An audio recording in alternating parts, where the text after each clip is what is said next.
We are going.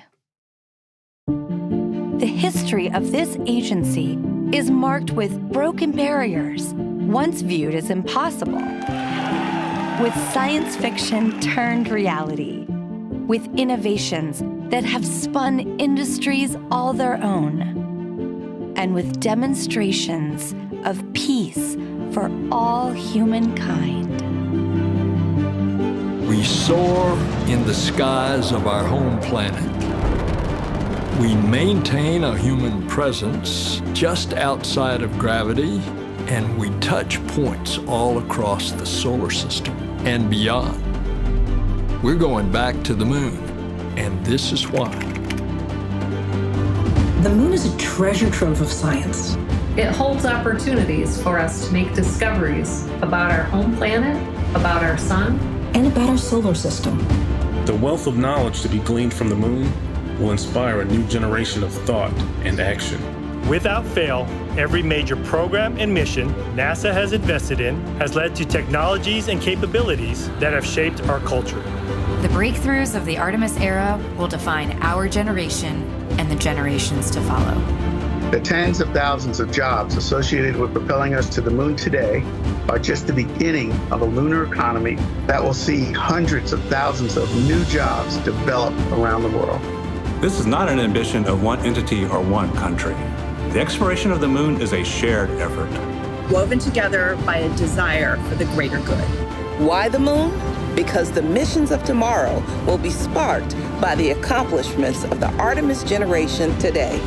Because the ambition to go has already begun. And because Mars is calling. We need to learn what it takes to establish a community on another cosmic shore. So let's camp close before pushing out. And so, we go to the moon now, not as a series of isolated missions, but to build a community on and around the moon capable of proving how to live on other worlds.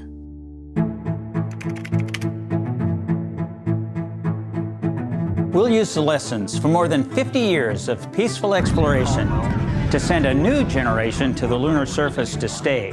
We will anchor our efforts on the lunar South Pole to establish the Artemis Base Camp, positioning us for long-term science and exploration of the lunar surface. We will prove what it takes to assemble a complex ship in deep space. We will perfect descending down to and returning from a distant surface. We will learn how humans can survive and thrive in a partial gravity environment. With improved spacesuit designs, mobile habitats, and with reconnaissance robots pre-positioning and relocating supplies.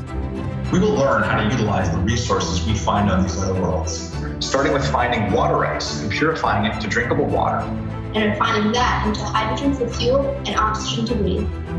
We will establish fission power plants on the surface of the moon, capable of supporting a growing community of efforts.